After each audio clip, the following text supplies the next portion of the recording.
बिहार चुनाव के मतों की गिनती इस वक्त हो रही है और आंकड़ों में एनडीए को शुरुआती बढ़त दिखाई जा रही है। हालांकि ये रुझान ही है, लेकिन ये रुझान महागठबंधन के पेशानी पर पसीना जरूर दे गया होगा नवंबर के महीने में।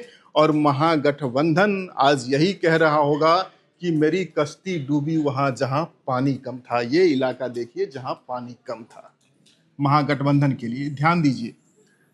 जिस बात की चर्चा वन इंडिया बार बार करता रहा है, आपको दिखाता रहा है, ये है बिहार का सीमांचल।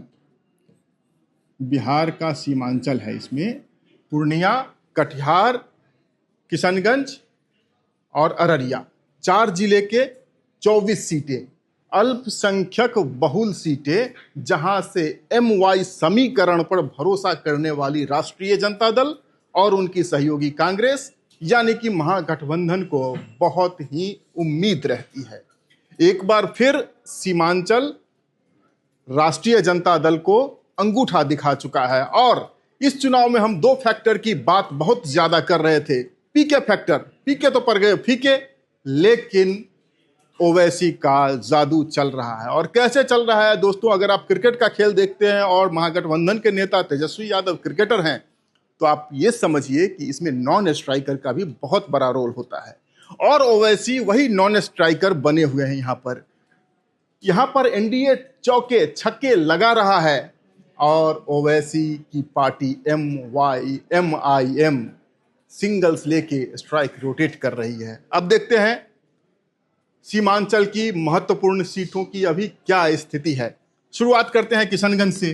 किशनगंज में ये देख रहे हैं, बहुत मुश्किल के बाद यहां से कांग्रेस आगे हुई है। यहां पर भी बीजेपी की स्वीटी कुमारी आगे चल रही थी और 5वें 6ठे राउंड के बाद यहां से कांग्रेस अभी आगे हुई है। एक समय में किशनगंज कांग्रेस का गढ़ हुआ करता था। कांग्रेस के कद्दावर नेता तस्लीमुद्दीन किशनगंज से हमेशा जीत दर्ज करते थे। इस बार अररिया से तस्लीमुद्दीन के बेटे अररिया जिले के जोकीहाट से खड़े हैं, लेकिन वहां पर उनकी भी दाल गलती नहीं नजर आ रही है। देखें, अगर इस पूरे सीमांचल में किशनगंज से कांग्रेस अभी लीड कर रही है और कटिहार जिले के मनिहारी सीट से भी कांग्रेस आगे है। इसके अलावा एकमात्र सीट है ये रानीगंज। ये रानीगंज ही ऐसा सीट है, ये जो देख रहे हैं आप रानीगंज, ये रानीगंज की सीट राष्ट्रीय जनता दल के पास जाती हुई दिख रही है शुरुआती रुझानों में। ये रानीगंज अररिया जिले का एक विधानसभा क्षेत्र है। 24 में से 3 अगर देखते हैं आप, तो अभी के हिसाब से ये महागठबंधन की तरफ जा रहे हैं।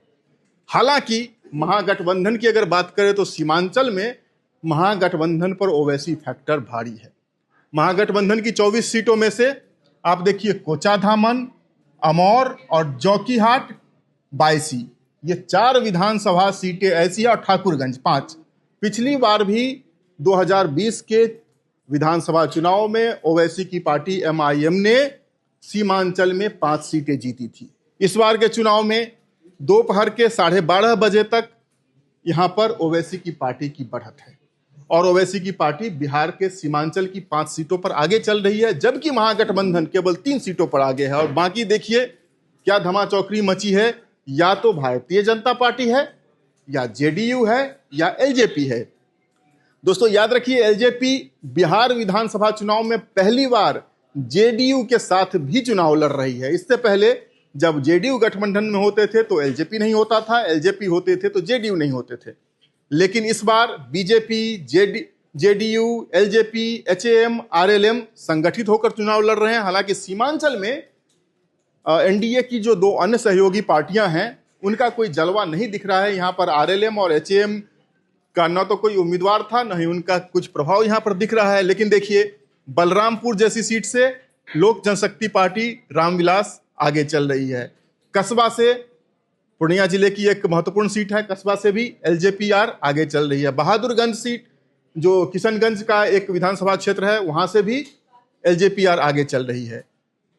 अब आते हैं बीजेपी कहां कहां आगे है। नरपतगंज में बीजेपी आगे है, फारबिसगंज में भी बीजेपी आगे है, सिकटी में बीजेपी आगे है, बनमनखी में बीजेपी आगे है, और कोढ़ा में बीजेपी आगे है, पूर्णिया में बीजेपी आगे है और प्राणपुर विधानसभा में भी बीजेपी आगे है। प्राणपुर कटिहार जिले का एक विधानसभा लगता है, यहां पर बीजेपी आगे है।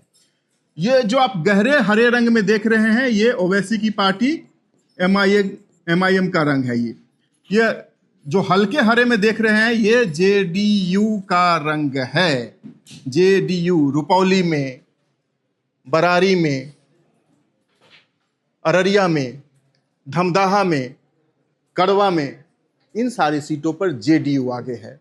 तो सीमांचल का गणित आपके सामने है। सीमांचल में एक बार फिर से ओवैसी का सिक्का चला है। ओवैसी का सिक्का सिर्फ 5 सीटों पर नहीं चला है, बल्कि पूरे सीमांचल के गणित को फिर से प्रभावित कर रहा है, जहां पर महागठबंधन को इस बार और कम सीटें मिलती हुई दिख रही है। One India election data centre से फिलहाल इतना ही। आप बने रहिए हमारे साथ। बिहार चुनाव के मतों की गिनती जारी है और तमाम विश्लेषण अपडेट्स हम आपके लिए लेकर आते रहेंगे। अभी के लिए चलते हैं studio. Subscribe to One India and never miss an update. Download the One India app now.